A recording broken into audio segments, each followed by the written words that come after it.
അങ്ങനെ ടാൻജിറോയും നെസൂക്കോയും സെയ്ഗിരി മലയിലേക്ക് പോവുകയാണ്. ടാൻജിറോ വഴിയിൽ കണ്ട കർഷകനോട് ബാസ്ക്കറ്റും സ്ട്രോയും ബാമ്പുവും തരുമോ എന്ന് ചോദിച്ചു. ആ കർഷകൻ അവന് അതെല്ലാം കൊടുത്തു. ടാൻജിറോ അയാൾക്ക് പണം നീട്ടി. എന്നാൽ ആ ബാസ്ക്കറ്റിൽ ഊട്ട ഉള്ളത് കാരണം തനിക്ക് പണം വേണ്ടെന്ന് അയാൾ പറഞ്ഞു. പക്ഷേ ടാൻജിറോയ്ക്ക് പണം കൊടുക്കാതെ ആ ബാസ്ക്കറ്റ് എടുക്കുവാൻ ഇഷ്ടമല്ല. എന്തായാലും പണം വാങ്ങിക്കണമെന്ന് ടാൻജിറോ പറയുന്നു. വീണ്ടും ആ കർഷകൻ പണം വാങ്ങിക്കാൻ തയ്യാറായില്ല.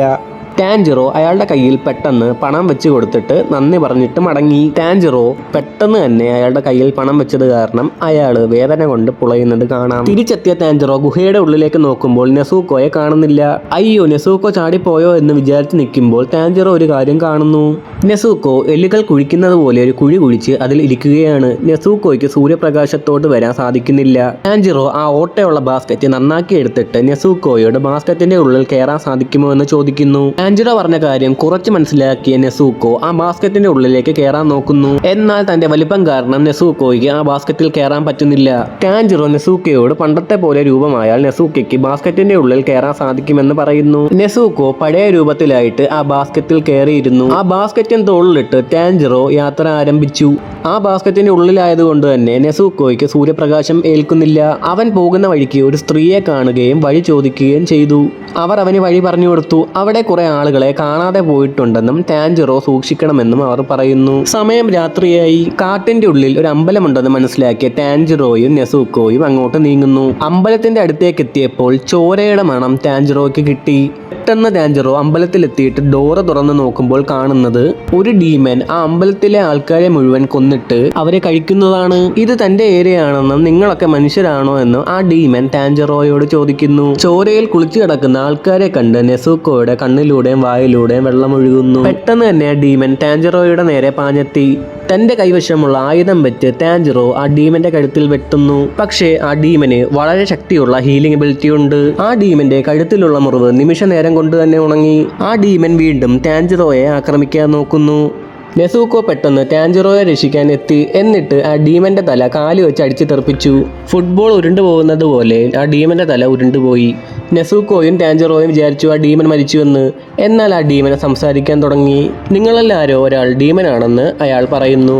ആ തലയിൽ നിന്ന് 2 കൈകൾ മുളച്ചു. എന്നിട്ട് അതൊക്കെ ടാൻജിറോയെ അറ്റാക്ക് ചെയ്യാൻ നോക്കുന്നു. ആ ഡീമന്റെ ബാക്കി ഭാഗം നെസൂക്കോയെ ഇടിച്ച് കാടിന്റെ ഉള്ളിലേക്ക് കൊണ്ടിട്ടു. കുറച്ചു സമയത്തിന് ശേഷം ടാൻജിറോ ആ ഡീമന്റെ തല കീഴ്പ്പെടുത്തി. എന്നിട്ട് ഒരു ആയുധം വെച്ച് മരത്തിൽ ആ തല കെട്ടിയിട്ടു. നെസൂക്കോയെ അന്വേഷിച്ച് ടാൻജിറോ കാടിന്റെ ഉള്ളിലേക്ക് പോയി.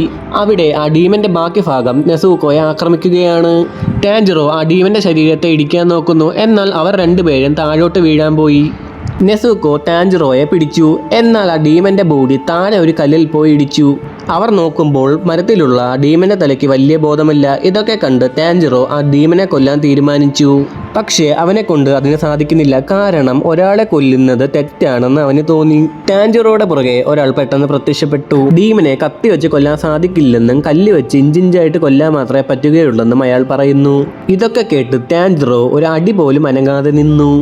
ആ വന്ന ആളിന് മനസ്സിലായി ടാൻജിറോ ഒരു പാവമായതുകൊണ്ട് ഡീമൻസിനെ അവന് കൊല്ലാൻ സാധിക്കില്ലെന്ന്. ആ ഡീമനെ പെട്ടെന്ന് ബോധം വരികയും ടാൻജിറോയെ ആക്രമിക്കാനും ശ്രമിക്കുന്നു. അപ്പോഴേക്ക് സൂര്യൻ ഉദിക്കുകയും സൂര്യപ്രകാശത്തിന്റെ ചൂടിൽ ആ ഡീമൻ കത്തിച്ചാമ്പലാക്കുകയും ചെയ്തു. ടാൻജിറോ പെട്ടെന്ന് ചുറ്റും നോക്കി. എന്നിട്ട് നെസൂക്കോയെ ആ ബാസ്ക്കറ്റിന്റെ ഉള്ളിൽ കണ്ടെത്തി. നെസൂക്കോയ്ക്ക് പൊള്ളലേറ്റില്ല എന്ന് മനസ്സിലാക്കി അവന് ആശ്വാസമായി. അമ്പലത്തിൽ മരിച്ച ആളുകളെ മുഴുവൻ അവിടെ വന്ന അയാൾ അടക്കം ചെയ്തു. സക്കൂഞ്ചി എന്നാണ് തന്റെ പേരെന്ന് അയാൾ പറഞ്ഞു. ജിയു അയച്ചതാണ് ഇവരെ എന്ന് സക്കൂഞ്ചിക്ക് മനസ്സിലായി. ടാൻജിറോ തന്നെ സഹോദരിയെ കുറിച്ച് പറയാൻ തുടങ്ങിയപ്പോൾ സക്കൂഞ്ചി ചോദിച്ചു, നെസൂക്കോ മനുഷ്യരെ ആക്രമിച്ചാൽ താൻ എന്ത് ചെയ്യുമെന്ന്. ഈ ചോദ്യം കേട്ട് ടാൻജിറോ അമ്പരന്ന് പോവുകയും ഒന്നും മിണ്ടാതെ നിൽക്കുകയും ചെയ്തു. പെട്ടെന്ന് തന്നെ സക്കൂഞ്ചി അവന്റെ മുഖത്തടിച്ചു. ടാൻജിറോയ്ക്ക് തീരുമാനമെടുക്കാൻ സമയമെടുക്കുന്നു എന്ന് അയാൾ പറഞ്ഞു. നെസൂക്കോ ആരെങ്കിലും കൊന്നാൽ അവളെ ആ നിമിഷം തന്നെ കൊല്ലണമെന്നും ടാൻജിറോ സ്വന്തമായിട്ട് ആത്മഹത്യ ചെയ്യണമെന്നും സക്കൂഞ്ചി പറയുന്നു. സക്കൂഞ്ചി പറഞ്ഞു, താൻ ഇതൊക്കെ പറഞ്ഞെന്നേ ഉള്ളൂ. നെസൂക്കോ ഒരിക്കലും മനുഷ്യരെ ആക്രമിക്കരുത്. സക്കൂഞ്ചി നമ്മുടെ ടാൻജിറോയെ ഡീമൻ സ്ലെയർ ഗ്രൂപ്പിൽ ചേർക്കാൻ പറ്റുമോ എന്ന് നോക്കാൻ തീരുമാനിച്ചു. തന്നെ ഫോളോ ചെയ്യാൻ പറഞ്ഞിട്ട് സക്കൂഞ്ചി ഓടിപ്പോകുന്നു. പാവൻ ടാൻജിറോ നെസൂക്കോയെയും ആ ബാസ്ക്കറ്റിന്റെ ഉള്ളിലിരുത്തി അയാളുടെ പുറകെ ഓടി. സക്കോഞ്ചി ഓടുന്നത് വളരെയധികം സ്പീഡിലാണെന്നും ഓടുമ്പോൾ സക്കോഞ്ചി ശബ്ദമുണ്ടാക്കുന്നില്ലെന്നും ടാൻജിറോയ്ക്ക് മനസ്സിലായി. സക്കോഞ്ചിക്ക് പുറകെ ഓടാൻ ടാൻജിറോ വളരെയധികം കഷ്ടപ്പെടുന്നു. അങ്ങനെ ടാൻജിറോ കുന്നിന്റെ താഴെയുള്ള സക്കോഞ്ചിയുടെ വീട്ടിലെത്തി. സക്കോഞ്ചി പറഞ്ഞു ഇതൊന്നും ഡീമൺ സ്ലെയർ ആവാനുള്ള ടെസ്റ്റിന്റെ ഭാഗമല്ലെന്ന്, ഇനിയാണ് യഥാർത്ഥ ടെസ്റ്റ് ആരംഭിക്കാൻ പോകുന്നതെന്ന് സക്കോഞ്ചി പറഞ്ഞപ്പോൾ അയ്യോ എന്ന് നമ്മുടെ ടാൻജിറോ നിലവിളിച്ചു. നെസുക്കോയെ സുരക്ഷിതമായിട്ട് വീടിന്റെ ഉള്ളിൽ കിടത്തി. അവർ രണ്ടുപേരും എന്നിട്ട് മലമുകളിലേക്ക് പോയി. അങ്ങനെ അവർ മലമുകളിലെത്തി. ടാൻജിറോ നല്ലോണം ക്ഷീണിച്ചു. നേരം വിളിക്കുന്നതിന് മുമ്പ് ഇവിടെ നിന്ന് തിരിച്ച് അയാളുടെ വീട്ടിലേക്ക് എത്തണമെന്ന് പറഞ്ഞു.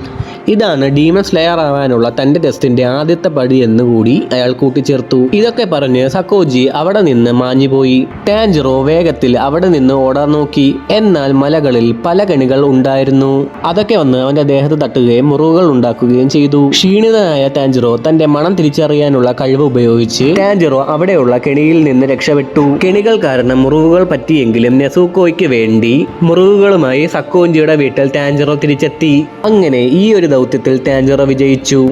ജിയു സക്കോഞ്ചിക്ക് അയച്ച കത്ത് സക്കോഞ്ചി ഓർക്കുന്നു.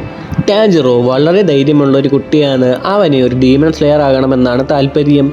നെസുക്കോ ഒരിക്കലും മനുഷ്യരെ ഉപദ്രവിക്കത്തില്ല. ടാൻജിറോയ്ക്ക് മണം തിരിച്ചറിയാനുള്ള ശക്തിയുണ്ട്. അവന് സക്കോഞ്ചി ട്രെയിനിങ് കൊടുക്കണമെന്നാണ് ആ കത്തിന്റെ ഉള്ളടക്കം. സക്കോഞ്ചി അങ്ങനെ മുറിവുകൾ പറ്റിയ ടാൻജിറോയെ തൻ്റെ ശിഷ്യനായിട്ട് അംഗീകരിച്ചു. ഈ വീഡിയോ ഇഷ്ടമെങ്കിൽ സബ്സ്ക്രൈബ് ചെയ്യണേ. അതേപോലെ തന്നെ ബെൽ ബട്ടൺ കൂടി എനേബിൾ ചെയ്യണേ.